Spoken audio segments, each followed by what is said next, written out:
Coach Leach talked about the strides that Willie Taylor has made. He looks faster. Where else do you think he's gotten better since last year? He was pretty good last year too. I think he had a good starting point last year. Yeah, I think he's got stronger in the weight room. He did a good job. Coach Brown, those guys in there did a great job with him in the off season, trying to put a little weight on him, and then that would just hopefully give him the ability to counter his moves, not just speed all the time.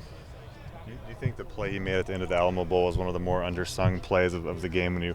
Most people look at the touchdowns and everything else that happened on offense, but he made the key stop that clinched the win for you guys and clinched 11 wins. And I'd say our defense made a key stop. He was part of it, but the corner leveraged it outside in. He came inside out like he's taught and did his job, within the confines of the call. So I think, it's a good play for him, but it's a good play for our defense overall. Coach, I'm curious if there was any lobbying done on your part to get Travion Brown in with the rushes rather than the inside backers. Travion's a great player. Either way, whether he plays for us inside or outside. I think at some point in his career he'll probably come off the edge some and be inside. That's just a credit to his athletic ability and what he can do. So, no, we want to put our best 11 out there, however it is. It seems like since you took over from special teams, the special teams productivity really took off. Granted, adding a guy like Oscar and having Blake really helps. But is there something maybe philosophical or culturally that you did with the special teams that kind of really changed the direction? Well, I think we try to make sure we get buy-in across the board with all our players. Doesn't matter whether they're a 3, a 2, or 1 on the offense or defensive depth chart. And that really is not me. That's Coach Leach. It starts at the top. And then our staff has done an awesome job working alongside me with it and preaching the importance of it. And so with that, I think it's a group effort across the board. And then when you're trying to decide for punting gunners, what do you look for in your ideal gunner? Yeah, speed.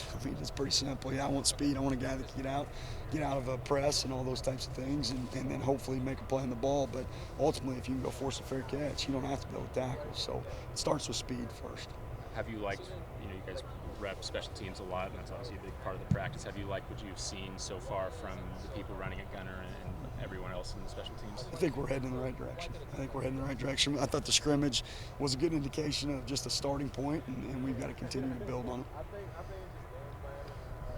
Favai transitioning to rush, what have you liked so far about him playing that position? He gets off the ball well, and he plays with some violence, and he's a natural pass rusher to a degree. He did that more in high school, is what I understand. Coach Nickel recruited him, and that's what he told me. And so it's been a pretty smooth transition for him overall. So he's obviously got to continue to work and develop, but I'm really happy with where he's starting out at. Yeah. Is there room to play 3 guys there between him and Ron and also Willie? Do you think you could rotate 3 rushes right now? I do, because of the different packages we can do and the third and long and things like that. I absolutely think there's a role for all those guys. Do you foresee even maybe later in the season, Dom somehow working back in, or do you think he's pretty much over with the I think it's the same thing I said early on about Travion. I think it's our best 11 on the field. So however that shakes out, right now those guys are in my room, Vi and Willie and RJ, and so those are the guys we're going to roll with at rush. But you never know throughout the season how it's all going to shake out. What do you take from today's practice specifically? I just think, again, we weren't very consistent with our energy defensively, so we got to continue to work on that and running the ball and those types of things. Special teams wise, I thought we executed pretty well. Got to see it on tape. Kickoff return, there's a lot of pieces going on there, but I think it's, again, a good starting point. We just got to continue to improve and see improvement every single rep, every single day. Don't waste any of those.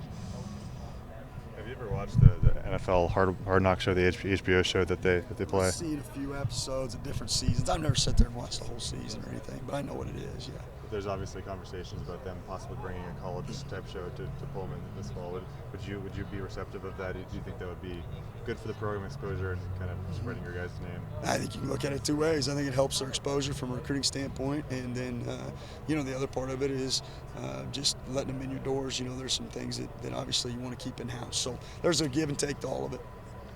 People could perceive it as a distraction, but you guys seem to handle the college game day experience pretty well last year. Do you think something like that would prepare you guys to handle a Hard Knocks type show? Or? I think whether Hard Knocks shows up through these doors or not, I think Coach Leach does a good job of setting the tone on that, whether we handle distractions or not, and our staff tries to reinforce that for him. So I don't think that's going to have any impact one way or the other on that, if that makes sense.